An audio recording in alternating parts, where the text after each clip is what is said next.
योग युक्ति तप मंत्र प्रभाव तबई फल जब करिए दुराव। आटली वस्तु गुप्त राखवामां आवे तो शीघ्र फल मळे। एक योग ईश्वर साथे जोड़ावो योग, एना माटेना जे कई तमारी पासे नियमो छे ए गुप्त राखो, जणावशो नहीं। युक्ति पछी तमारी ईश्वर तरफ जवानी युक्ति, सद्गुरु आपेली युक्ति अर्थात व्यक्तिगत कोई सारा कार्य में सफलता मेळववानी युक्ति ए पण गुप्त राखो। सफलता मळ्या पहेला बोल बोल न करशो।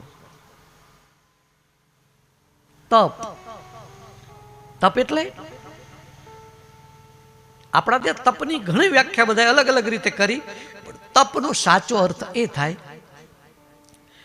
मारी अने तमारी अंदर रहेली जे ऊर्जा छे, एनर्जी छे, जे शक्ति छे, ए जे वेड़फाय छे आंख थकी, कान थकी, बोलवाथी, अति ऊंघथी, अति विचारथी, चिंताथी, ए एनर्जी एने ऊर्ध्वगति करो, ऊपर लई जाओ।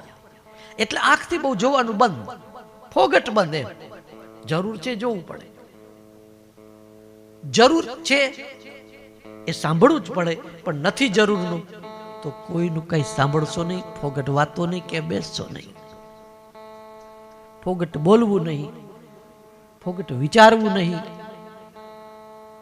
ચિંતાથી, ક્રોધથી આપણી એનર્જી બહુ ઓછી થાય છે। तो ए पावर भेगो करो अने ए जे अवड़ा रस्ते आपणी शक्ति जती हती एने हवे ऊपर लई जाओ, एटले सारा कार्यमां वापरो, ऊर्ध्वगति थाय।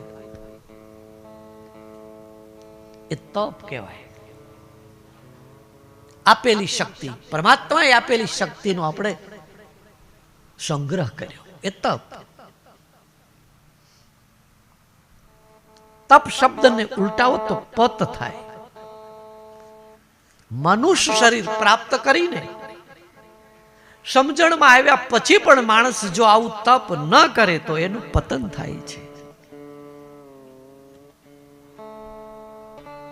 पतन थवुं एटले पोताने ज्यां जवुं छे त्यांथी पतित थई जवुं, पड़ी जवुं, निष्फळता प्राप्त थवी ए पतन छे।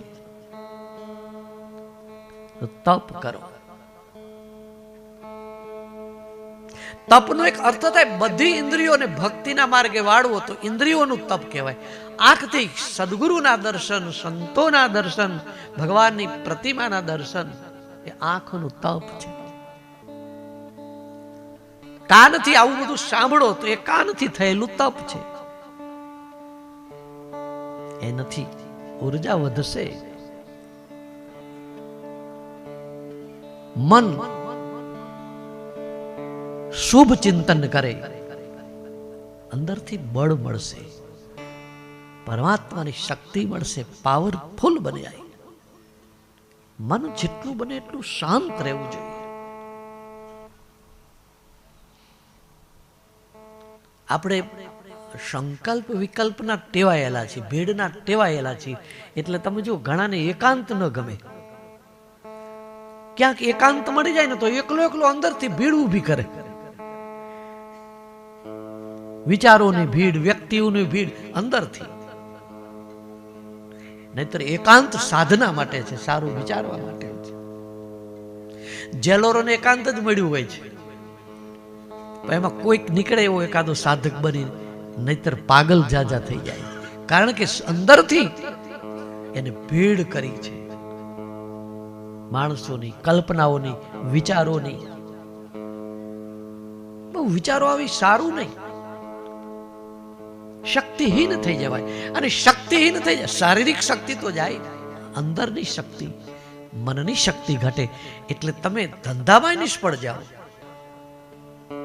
तमे जे कार्य हाथमां लो छो कार्य जल्दी सफળ થાય જો તમે આ ઊર્જાને સાચવો તો।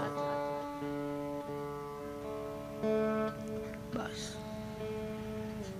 શુભ ચિંતન થશે, સુમિરન થશે, સારું અધ્યયન કરો,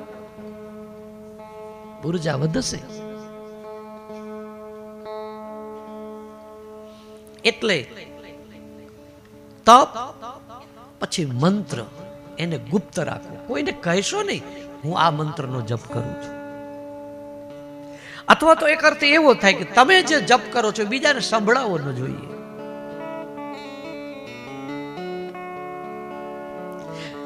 કોઈને દેખતા બને ત્યાં સુધી મંત્ર જપ ન કરશો. એને ખબર ન પડવી જોઈએ.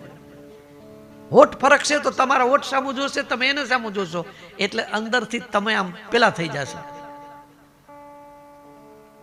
બહુ લોકો આપણા સામું જોવે, ખબર પડે કે આ જપ કરે છે, પછી પૂછે તમે કયો મંત્ર જપો છો, પછી આપણે બોલવું પડે.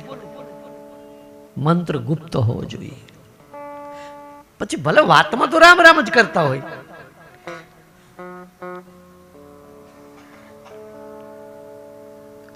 મંત્રનો મહિમા, મંત્રનો પાવર એ બધું પછી સમજાશે. એકાગ્ર મનથી ખૂબ જપ કરો. તમારી જેમાં નિષ્ઠા હોય, માં ને માનતા હોય તો માં,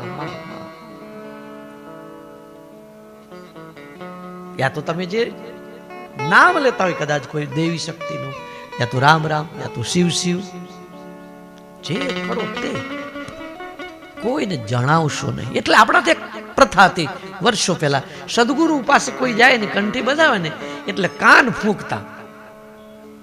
હવે હકીકતમાં તો કાનમાં ફૂંક મારે એટલે એમ નહીં, પણ કાનમાં મંત્ર આપતા હતા કે તું શિવ શિવ કરજે. વાતમાં બીજું કઈ નહોતું, પણ જાહેર નહોતા કરતા ને એટલે બીજાને મન થાય કે પેલા કે તને શું કાનમાં કીધું બાપુએ, કે તો ન કહેવાય, ના પાડી છે. એટલે આને એમ થાય કે તો કંઈક હશે ખરું. પછી જાય, ત્રીજો જાય, ચોથો જાય, કંઈક હશે ખરું આમાં. તમે આમ ખુલ્લા હાથ રાખીને જતા છો ને બજારમાં, તમને કોઈક સામું મળે ને તો તમને જોઈને એને કાંઈ વિચાર નહીં આવે. પણ તમે આમ હાથમાં આમ આમ રાખીને જતા છો ને એટલે કે આને મુઠ્ઠીમાં કંઈક હશે ખરું, એટલે એને છે ને વિચાર જ આવે. પૂછવું તો છે, જો પૂછવું તો છે. પછી તમને પૂછે કે ભાઈ તારે શું કામ છે, તમે ન કહો ને એટલે પેલાને તો ઊંઘે ન આવે. આ મહિમા છે.